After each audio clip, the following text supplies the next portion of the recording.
வணக்கம் மக்களே, சற்றுமுன் கிடைத்த தகவல் ஒன்றை பார்க்க போகிறோம். ஆட்சி முடியும் நேரத்தில் நாடகமாடும் சிஎம் அண்ணாமலை விமர்சனம், திடீர் தகவல். இந்த ஒரு தகவலை பற்றி தான் பார்க்க போகிறோம். தகவலை பார்ப்பதற்கு முன்னதாக நீங்கள் நம்மளுடைய சேனலுக்கு புதிய பார்வையாளர்களாக இருந்தீர்கள் என்றால் மறக்காமல் நம்மளுடைய சேனலை சப்ஸ்கிரைப் செய்து வைத்துக் கொள்ளுங்கள் மக்களே. தற்பொழுது நாங்கள் எங்கே இருந்தாலும் ஒரு தரமான சம்பவம் செய்வோம் அப்படின்ற மாதிரி தற்பொழுது பார்த்திங்கன்னா அண்ணாமலை அவர்கள் செஞ்சிட்ருக்கார். என்னென்னா, அவர் என்னதான் பார்த்திங்கன்னா மாநில தலைவர் பதவியில் இல்லைனாலும் அவருக்கான ஆதரவு என்பது சற்று குறையாமல் அப்படியே தான் இருந்துகிட்ருக்கு. ஏன்னா அந்த அளவிற்கு ஒரு முக்கியமான அரசியல் ஒரு திருத்தத்தை செய்து கொண்டிருக்கிறார். ஒரு பக்கம் பார்த்திங்கன்னா முக்கியமான கருத்துக்களை முன் வைக்கிறார் அரசியலில்.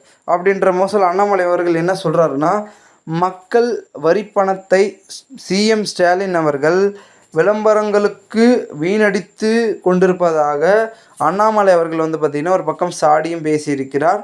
அதன் தொடர்ச்சியாக சாலைகள் அமைக்க, பாலங்கள் கட்ட என 78,000 கோடி செலவிட்டதாக அரசு பார்த்திங்கன்னா கூறுகிறது.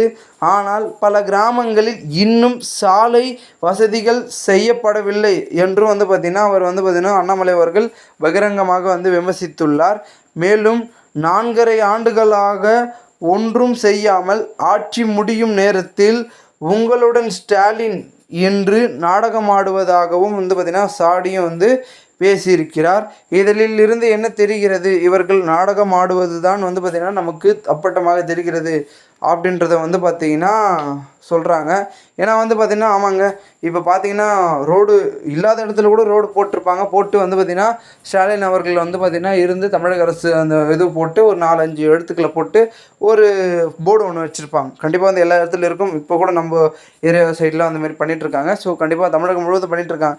இது பார்த்திங்கன்னா இது தேர்தல் அரசியல் என்பதனால பார்த்திங்கன்னா அதற்கான வேலைகளை ஈடுபடுறாங்க. ஏன்னா அடுத்து இன்னும் 4-5 மாதத்தில் தேர்தல் வருகிறது. அதுக்கேற்றப்போல் பார்த்திங்கன்னா நம்ம மீண்டும் ஆட்சி பிடிக்கணும், மக்கள் மனதில் பார்த்திங்கன்னா நம்ம இடத்த பிடிக்கணும். ஸோ அந்த வேலைகளை அவங்க தீவிரமாக செய்கிறாங்க. அவங்களுடைய வேலையை அவங்க ஒரு பக்கம் பண்ணிகிட்டு இருந்தாலும் இது ஏன் 4 ஆண்டுகளில் பண்ணாமல் இப்போ பண்ணுறீங்க அப்படின்றது தான் எதிர்கட்சியாக இருக்கட்டும் மற்ற கட்சியினர்களும் வைக்கக்கூடிய ஒரு விமர்சனம். ஸோ அதை தான் பாஜகவில் இருக்கக்கூடிய ஒரு முக்கிய புள்ளியாக திகழக்கூடிய அண்ணாமலை அவர்கள் வைத்திருக்கிறார். இது பெரும் பார்த்திங்கன்னா அரசியல் வட்டாரத்தில் பேசும் பொருளாக இருக்கிறது. இதுக்கு திமுக தரப்பில் பதில் இன்னும் கொடுக்கல. ஆனால் பார்த்திங்கன்னா இந்த விமர்சனம் திமுகவுக்கு பெரும் இதுவாக இருக்கிறது. ஸோ பொறுத்திருந்து பார்ப்போம் என்ன நடக்கிறது என்பதனை.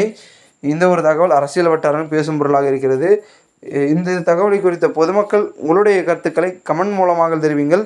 போன்று நீங்கள் அரசியல் சாதனை நிகழ்வுகளாம் தினசரி தெரிந்து கொள்ள நம்மளுடைய சேனலை சப்ஸ்கிரைப் செய்து வைத்துக் கொள்ளுங்கள் மக்களே. நாம் அடுத்தடுத்த வீடியோவில் சந்திக்கலாம். அதுவரை உங்களிடமிருந்து விடைபெறுகிறேன். தொடர்ந்து நம்மளுடைய சேனலுடன் இணைந்து கொண்டே இருங்கள். நம்மளுடைய சேனல் மூலமாக தெரிந்து கொள்ளலாம் அரசியல் கருத்தை. நன்றி, வணக்கம் மக்களே.